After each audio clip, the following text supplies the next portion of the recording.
Remember the first time you watched a video on knife steel composition and the terminology confused you? How's it going, everybody? I'm Rollshambo, the connoisseur and collector of all things sharp and shiny. And if you answered yes to that question, make sure you show the like button some love, because you are in good company. And speaking of good company, we're nearing the 1,000 subscriber mark. What? When we get there, I'm going to do a giveaway. So YouTube tells me that about 50% of the people that regularly watch this channel aren't even subscribed yet. If that's you and you're a frequent flyer, make sure you get subscribed so that you get notified when that giveaway goes down, because it would not be possible without you. So today we're talking about the Midgards Messer, the Beowulf, another big hunking overbuilt piece of Valhallan goodness. Brought to you by the same company that did hits like the Thunrar and the Viking. I'm a big fan, it's needless to say, and this one was one of 4 knives so generously lent to me by Mike from Midgards Messer USA. I've checked out all the other ones. It's time we get in depth and go over the Midgards Messer, the Beowulf.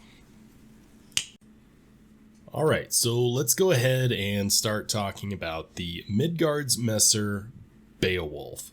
This is another honky chonky big boy from Midgards Messer, and it's a really cool knife, just like the other ones. However, there are some things on here that I'm a very big fan of that we didn't get on the Viking or on the Thunrar, and I'm excited to talk about it.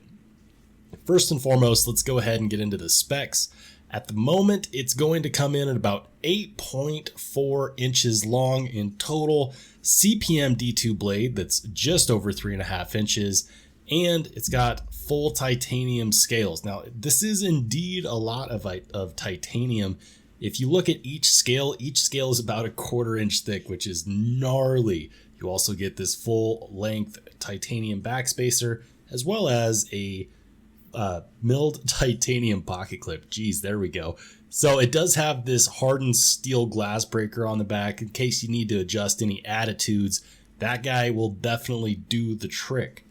When we're talking about the scales, I'm actually a big fan of how they've contoured and rounded out the edges, because it makes it really comfortable to hang on to, especially with how it's been wrapped around your index finger. On the back, there's a generous amount of jimping, and it leads all the way up past the apex of the spine, as well as here on the front. So while it does not have a front finger choil, you can indeed get a nice choked up grip on this knife for some more of that detail style work. There's a deep fuller in here, which is going to add a little bit of weight reduction, which is important since this does come in at about just shy of 12 ounces. It's definitely not for the faint of heart, and I'll be honest with you, here's how it went. I carried it for a day, it was heavy. I carried it for 2 days, it was heavy. Every day after that, it just felt normal. You know, the human body is amazing because it can adapt to a lot of different situations, including heavy knives. And, you know, going back to any other knife, even other knives that are heavy, like the Grant Gripper being about just shy of 6 ounces, those all feel super light now. And so I think that a lot of people's opinion that this is just too heavy comes from a place of only carrying knives that weigh like 3 or 4 ounces tops. The truth is that no matter what this weighs, you will get used to it if you like it, and it is something that you can indeed carry. You'll notice this pinhole right there. That's so that you could put a pin in and it'll lock the blade in place. And then it also has this secondary locking feature that'll lock out the lock bar, essentially making this as close to a fixed blade as you can get for a folding knife. So that's pretty cool, especially since this is indeed a usable knife.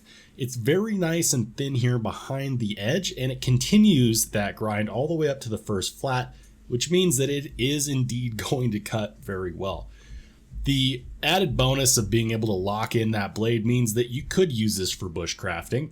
You could indeed baton with this if you're out in the forest and maybe you want to chop down a small tree. Go right ahead. Not that I would suggest that, because keep in mind that this is a limited run knife. There was only 250 of these made, and they did sell out, and it's no wonder to me. There's not a whole lot of billboarding going on this blade. You do get the words "the Beowulf" here on both sides, and then of course you get the Midgards Messer logo, which I think is pretty cool, and I like how they implemented that there. So all in all, a very clean looking blade. Now, it's not to say that absolutely everything on this knife is amazing. Let's talk a little bit about a couple detractors. First and foremost, I don't generally have an issue with glass breakers on the ends of blades, but on this one, the problem is that because it's so tall, anytime you go to reach for this in your pocket, your palm is going to hit that, and it's not very comfortable for that reason. And another one is that if for some reason you like doing a reverse grip, the natural resting spot for your thumb is right where that glass breaker is. And you know, they could have done what they did with the Thunrar, which is make it a lot shorter. So same glass breaker, same benefit. However, it is not going to stab into you. And because it's not so tall, it's also not so pokey. And it doesn't necessarily make a difference, at least in this knife. Or, you know, and hear me out, you could forgo it altogether. A good example of that is that when you look at Microtech knives, a lot of them have glass breakers, and it's often one of the things that people say they could do the most without. We don't often find ourselves in positions where we need that. We don't go to smash rooms every day, or we don't have to escape cars every day. You know, it could come in handy. That's true. And it's better to have it and not need it than need it and not have it. That being said, hear me out. We could have foregone the glass breaker, and that would have really made for some excellent ergonomics, because otherwise this feels buttery in the hand. Even with this big old pocket clip that's sticking out, the ergonomics are probably the best out of any Midgards Messer knife that I've held so far. It doesn't mean they can't improve on this design in the future. As we know, they are coming out with a Viking V2, and they're planning on making some changes to that. So, you know what? Evolution is not only possible, it's also probable, and I think that's pretty cool. For the hardware, you're looking at a T10 pivot with T8 body screws, and the other thing that I'm not a huge fan of on this knife is how the pocket clip functions. And it's not like the shape or the size. Those both work well, and it does come in and out of the pocket just fine. It's how much is left over.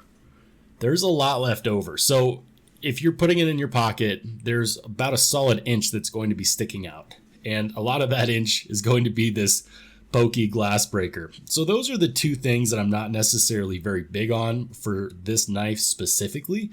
Other than that, it's all looking good for me. I'm a really big fan of this diamond pattern texturing that's only on the show scale. Here on the back, it's clean and blank, and the pocket clip continues that pattern. And that design is just cool. They have a history of doing that, because if we look at the Thunrar, you get this pattern here on the show scale, and then on the back it's clean, and it's a nice design aesthetic, and it also makes for really comfortable feel in the hand.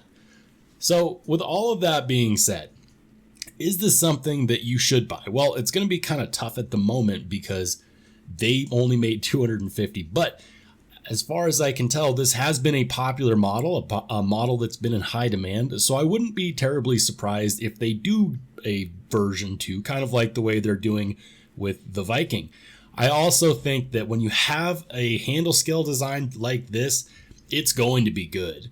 Your thumb naturally rests here on the back. You have plenty of jimping there so that you get some really good control over this blade, which is necessary because it's so heavy. You want as much control as you can possibly get. And I just think that at the end of the day, this is definitely a knife that you could go ahead and put in your backpack or put in your pocket when you go hiking. I mean, maybe you don't want all that weight, but the weight of the knife itself actually is going to aid in some heavier cutting tasks. Because let's be honest, whenever you get a knife this big, you're going to do some big knife things, which are not necessarily always the smartest things to do. So, all in all, I'm very impressed with the Beowulf. I really hope that they do come out with a second version. I would definitely buy it if they did, and I think a lot of other people would as well. There are a few things that I would fix on it, or rather just change, like the height of this glass breaker, or by deleting it altogether, or by giving people the option to take it off. And just to be clear, you can actually unscrew it so it's not there, but then you'd be leaving a bit of a blank space here, and I'm not necessarily sure how this would look with that taken off, but maybe add on like a plate that you could put over the back so that it just evens out the look and the feel, so you don't have a blank space right there if you do decide to take it off. Another solution for that is the sheaths. They do make sheaths for these knives so that you can carry it on your belt. All in all, this is a knife that's a lot of fun to carry because of its size, because of its unique nature. You see a lot of Spyderco para 3s out there and Benchmade bug outs, but when you whip out this one, you're sure to say, that's not a knife, this is a knife. And yes, I've made the Crocodile Dundee reference many times before, so this will be the last time. Ultimately, when you carry a big knife, it's going to give you a lot of confidence because you're going to have the blade to get the job done, no matter what that job might be. And I think that based on the price and the materials, you really can't go wrong with this. There are going to be some people that say, oh my gosh, D2 is terrible. Look, CPM D2 is very, very different than regular D2. And when you have a bigger knife like this, fixed blades are often made with tool steels because they need to be tougher. They need to be able to withstand more. And the CPM powder metallurgy version of D2 is not bad at all. Is it going to be the most amazing steel ever? No, but it is going to perform very similarly to CTS XHP. And when you're looking at the price tag of $350, remember all this titanium that you are getting. You get this nice titanium backspacer, milled titanium pocket clip, 2/4 inch thick titanium handle scales. It's a lot of titanium, and so while I get people's concerns over a $350 price tag, you pair all of that with the ability to turn this into a fixed blade or as close as you can get with a folding knife and its limited nature. I say that at the end of the day, it's going to come down to whether or not you want this in your collection. If this was just a gimmick knife, could I justify it? No, but it's definitely a collector's piece and one that I think that people should be aware of, because I do have a feeling that they're going to come out with more of these, and when they do, people should be ready because that run will probably be limited as well. All right, everybody, that's all I got for you on this one. Let me know what you think. If they came out with another one, would you buy it? All right, everybody, so that's everything I got for you on this one. If you liked the video, make sure you give it a thumbs up. If you didn't, boo-hoo, there's a button for you too. And if you want to see the rank video on this knife that will be coming out soon, make sure you hit subscribe. I'm Rollshambo. I'll catch you on the flip side.